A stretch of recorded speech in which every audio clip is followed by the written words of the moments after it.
تساءلون به والأرحام إن الله كان عليكم رقيبا يا أيها الذين آمنوا اتقوا الله وقولوا قولا سديدا يصلح لكم أعمالكم ويغفر لكم ذنوبكم ومن يطع الله ورسوله فقد فاز فوزا عظيما أما بعد فإن خير الحديث كتاب الله وخير الهدي هدي محمد صلى الله عليه وسلم وشر الأمور محدثاتها وكل محدثة بدعة وكل بدعة ضلالة وكل ضلالة في النار فقد قال الله تبارك وتعالى في القرآن المجيد والفرقان الحميد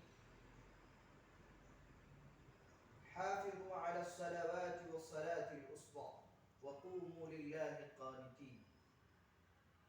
اللہ تبارک و تعالیٰ کا بے پناہ شکر و احسان ہے کہ اللہ تعالیٰ نے مجھے اور آپ کو کئی نعمتوں سے نوازا.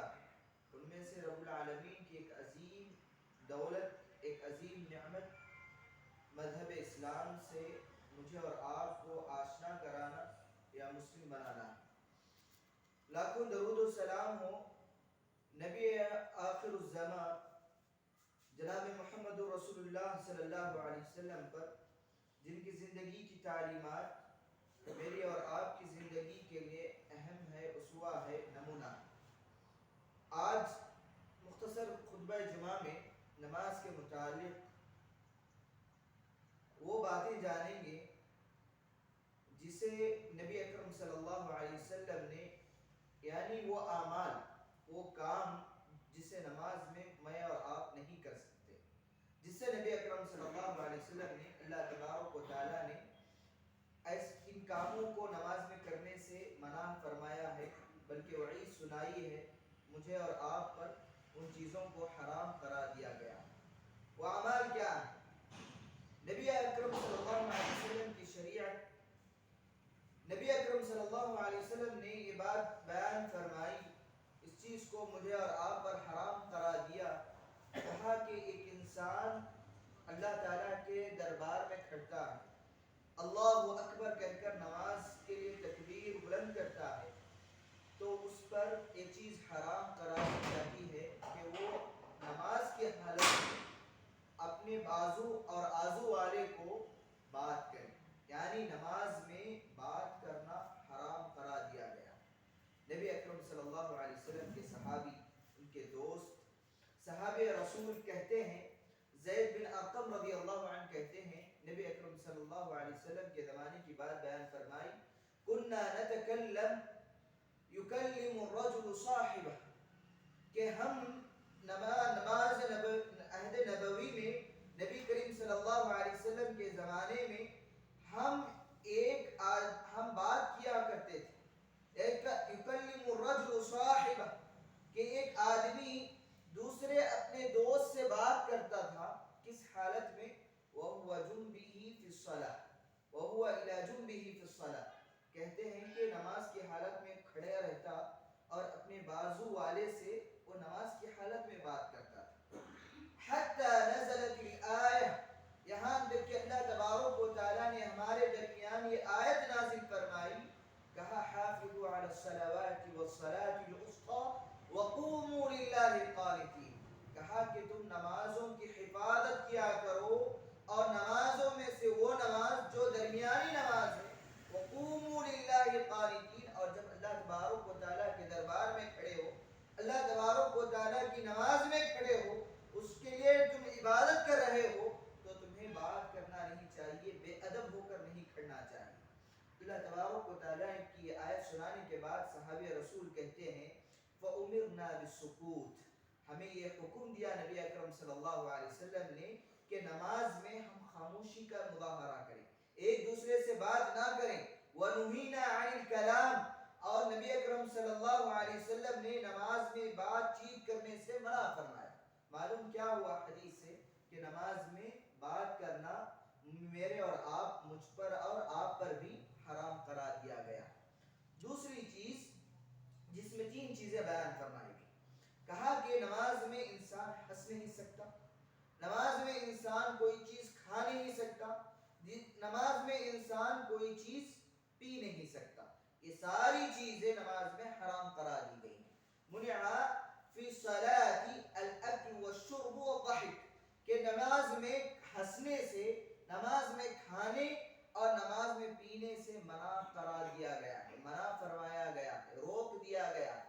یہ کام نہیں کرنا چاہیے. نماز میں کھانا نہیں چاہیے، پینا نہیں چاہیے اور ہنسنا نہیں چاہیے. یہ چیز بھی کیا ہے؟ نماز میں حرام قرار دی گئی. آگے چلتے ہیں کہ اور کیا چیز نبی اکرم صلی اللہ علیہ وسلم نے نماز میں کرنے سے منع قرار دیا ہے. آگے بیان فرمایا کہ انسان جب نماز کے لیے کھڑے ہو تو اسے کیا چاہیے؟ وہ قبلہ رخ ہو کر کھڑنا چاہیے. قبلے کی طرف رخ ہو کر اس کا منہ اور اس کی توجہ قبلے کی طرف ہونی چاہیے، اور اسی وقت اس کی نماز صحیح ہوگی. اگر انسان بغیر قبلے کی نماز پڑھتا ہے تو اس سے منع فرمایا گیا کہ انسان بغیر قبلے کی طرف رخ ہو کر نماز کرے. دلیل کیا ہے؟ نبی اکرم صلی اللہ علیہ وسلم ایک مرتبہ، ہمارا جو پہلا قبلہ مسجد اقصی، ابتدائی اسلام میں شروعات میں مسجد اقصی کی طرف سارے مسلمان قبلہ رخ ہو کر نماز پڑھا کرتے تھے. نبی اکرم صلی اللہ علیہ وسلم ان سارے مسلمانوں کی امامت کیا کرتے تھے. تو اسی نماز میں آپ صلی اللہ علیہ وسلم کو حکم دیا گیا کہ اب آپ کا قبلہ بدل دیا گیا ہے، مسجد اقصی نہیں بلکہ کعبۃ اللہ آپ کا کیا ہے؟ قبلہ.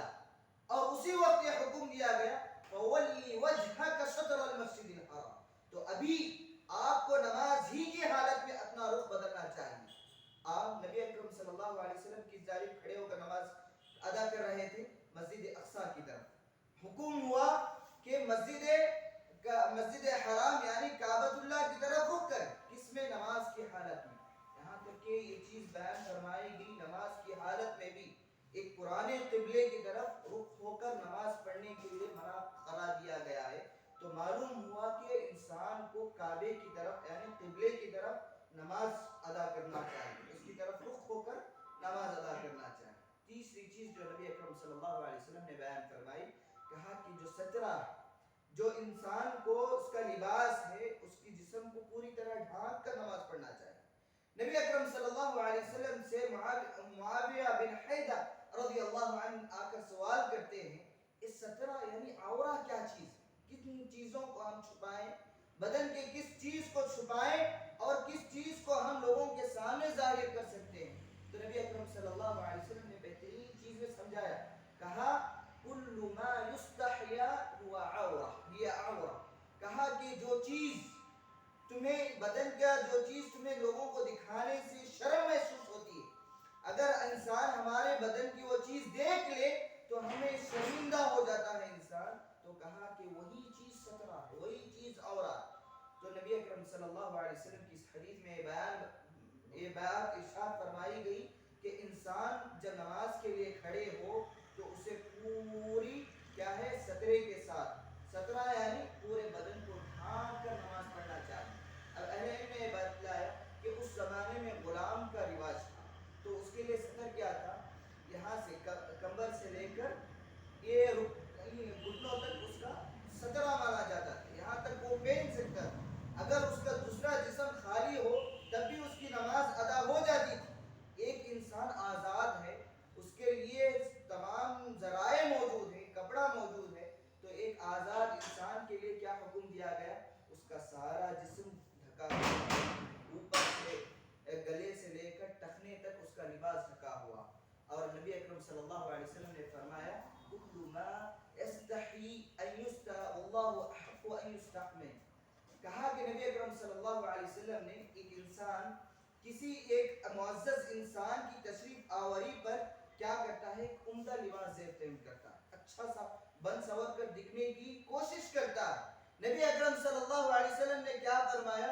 اگر آپ اس انسان کو خوش کرنے کے لیے ایک اچھا لباس پہنتے ہو، اس میں سے اسے خوش کرنے کے لیے کوشش کرتے ہو کہ اچھا سا اچھا لباس پہنے، اللہ تعالیٰ اس شخص سے زیادہ حقدار ہے کہ تم اس کے لیے، اس کی عبادت کے لیے اس سے کہیں زیادہ اچھا لباس دیتے کریں. نبی اکرم صلی اللہ علیہ وسلم نے کہا واللہ احق، اللہ تعالیٰ اس سے کہیں زیادہ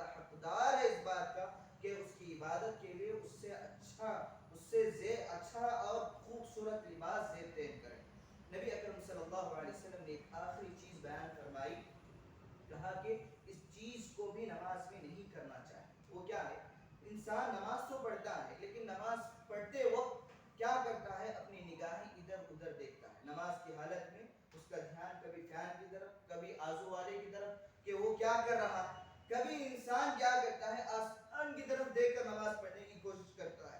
نبی اکرم صلی اللہ علیہ وسلم نے اس سے منع فرمایا کہ انسان نماز کی حالت میں آسمان کی طرف دیکھ کر نماز پڑھے. نبی اکرم صلی اللہ علیہ وسلم نے بلکہ ایسے شخص کے لیے وعید بیان فرمایا. کہا ما بال اقوام يرفعون ابصارهم الى السماء في الصلاه. کہا کہ ایسے لوگوں کو کیا ہو گیا ہے کہ وہ اللہ تعالیٰ کے دربار میں کھڑے ہیں, اللہ تعالیٰ جیسی معزز ذات کے سامنے کھڑے ہیں, پھر بھی وہ آسمان کی طرف نظر اٹھائے ہوئے ہیں. ما بال اقوام يرفعون ابصارهم الى السماء لينتهين عن ذلك. کہا کہ اس چیز سے منع کیا گیا ہے. اشتد قوله, نبی اکرم صلی اللہ علیہ وسلم نے اپنی اس بات میں سختی برتی. کہا کہ لَيَخْطَفَنَّ أَبْصَارَهُ, اگر آدمی ایسا کرتا ہے نماز کی حالت میں اپنی نگاہوں کو آسمان کی طرف کرتا ہے, کہا کہ ایسے انسان کی نگاہوں کو, اس کی آنکھوں کو اچک لیا جاتا ہے, اس کی نگاہوں کو, اس کی آنکھوں کو نکال دیا جاتا ہے. نبی اکرم صلی اللہ علیہ وسلم نے بیان فرمایا.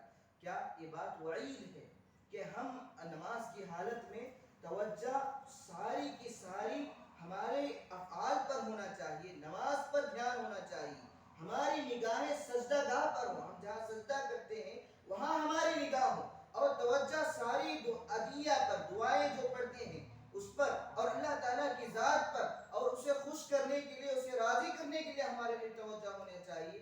اگر اسے چھوڑ کر ہم آسمان کی طرف نگاہیں کرتے ہیں تو نبی اکرم صلی اللہ علیہ وسلم نے, ایک بات تو یہ ہے کہ نبی اکرم صلی اللہ علیہ وسلم نے اس بات سے منع فرمایا, دوسری وعید سنائی ہے کہ ایسے لوگوں کی آنکھوں کو اللہ تعالیٰ نکال دیتا ہے.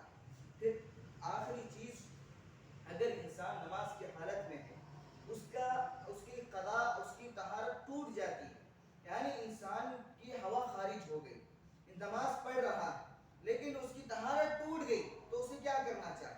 تو نبی اکرم صلی اللہ علیہ وسلم نے فرمایا کہ آدمی اس وقت تک نماز سے نہ نکلے حتی یجد ریحا او صوتا, کہ اگر اسے اس کی ہوا خارج ہو تو یہاں تک کہ اسے اگر بدبو لائق ہو, وہ بدبو سن سکتا ہے, تو اسے بدبو آ جائے تو وہ سب سے نکل کر وضو کرے.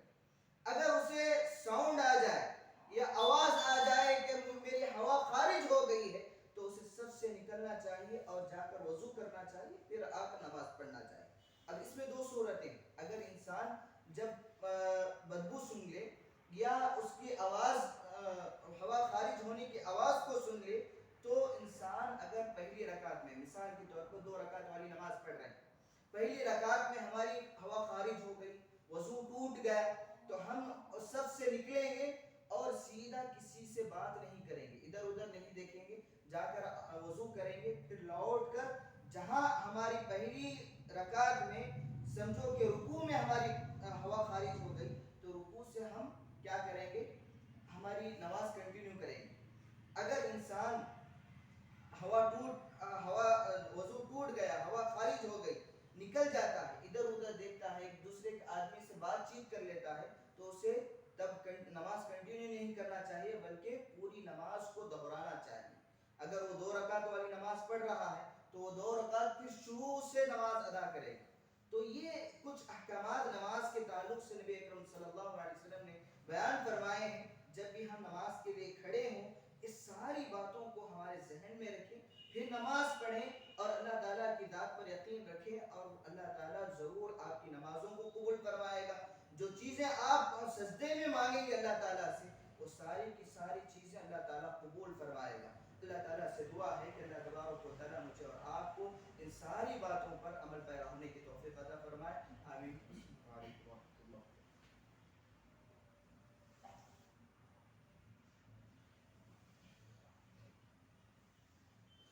عباد الله رحمني ورحمكم الله, إن الله وملائكته يصلون على النبي يا أيها الذين آمنوا صلوا عليه وسلموا تسليما. اللهم صل على محمد وعلى آل محمد كما صليت على إبراهيم وعلى آل إبراهيم إنك حميد مجيد.